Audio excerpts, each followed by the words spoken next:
joining me now, Texas Republican Senator Ted Cruz. Senator Cruz, thanks for joining us. Your thoughts on just where are we right now with respect to where stimulus is? Wall Street and the stock market holding out hope that something happens. Well, listen, I'd like to see Congress move on common sense relief legislation, but I think, as you just heard a moment ago, Nancy Pelosi and Chuck Schumer don't want anything to move ahead, and they have consistently been blocking any compromise. Twice Senate Democrats have filibustered relief legislation for small businesses, for families that are hurting.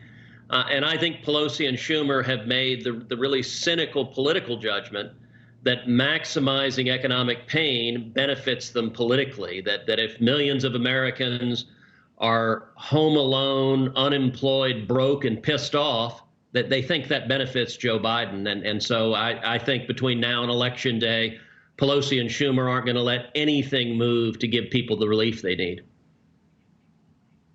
In the meantime, it feels like President Trump might have put them in check, though, to a degree, because everything that they said they wanted, including Nancy Pelosi asking airline executives not to furlough anyone, he said, then let's do it that way. Let's specifically focus on small businesses, airlines, and the $1,200 that you say you want. How do you not want something that you've already told the public you want?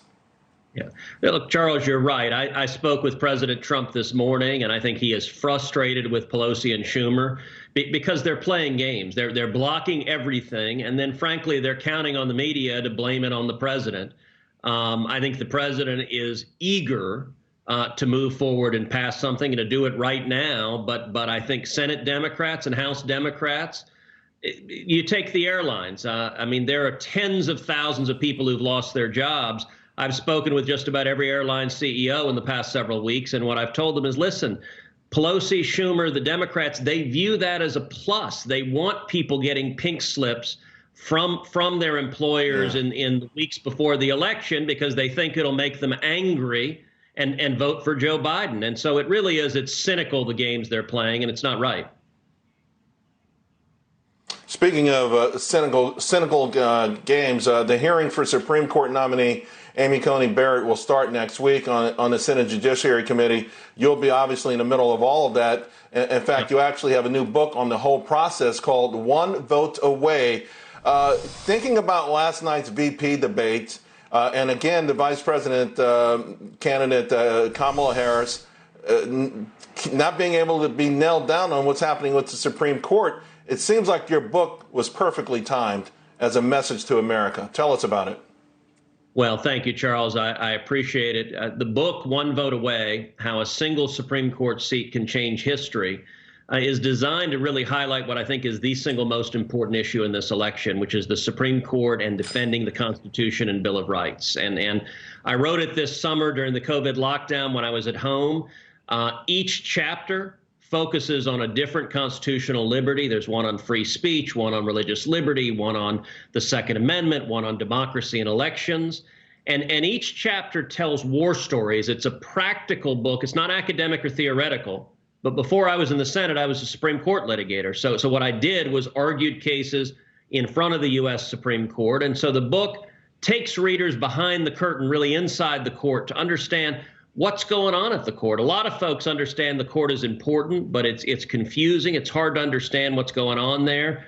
This book is designed to be understandable. You don't have to be a lawyer, but if you really want to understand just the landmark cases at the court, and a significant number of them I help litigate, this book tells the inside stories of what's going on and how many of our liberties are just one vote away from being taken away. Right. Well, poll after poll, the Supreme Court ranks very high as something that voters are thinking about. Again, I think the timing is amazing. What are your thoughts on expanding the Supreme Court, the number of justices? What does that do for the integrity of the court itself and even our country? So, Charles, I think packing the court would be incredibly damaging. It was striking last night in the debate. I think Vice President Pence did a terrific job. And 4 times he tried to nail Kamala Harris down on whether or not she and Joe Biden support packing the court. And 4 times she just refused to answer, like Joe Biden did last week. And I think the reason is that they and their party, they want to pack the court. They want to fill it with political cronies. That would destroy the independence of the court. And it really is a radical vision. But, you know, I also took encouragement. The fact that Joe Biden and Kamala Harris are running away from their extreme agenda, they're not defending it in the debates. It shows just how unpopular that is with the American people. We want constitutionalists who will protect our speech, who will protect our religious liberty. And that's why the confirmation of Judge Barrett is so important right now. I've got less than a minute, but before you go, I'd like to ask you about your Twitter beef with Mark Cuban over your comments about the NBA and these really abysmal ratings that they've had to endure. Tell us about that, please. Well, listen, I love basketball. I'm a diehard Houston Rockets fan, and it's been painful to see the NBA just lighting their business on fire by insulting and lecturing their fans. Sports ought to be about having fun and not about this left-wing woke lecture. And Mark Cuban gets very upset when anyone points that out, but they're seeing their ratings drop in half because people want to enjoy sports and not listen to demagoguery. Yeah. Well, I got to tell you, I want to see more sports and I want to see less three-pointers. Bring back the dunk. That's what I want to see, Senator Cruz. Thank you so much. Congratulations on the book. I know it's going to be a bestseller. Folks, we'll be right back.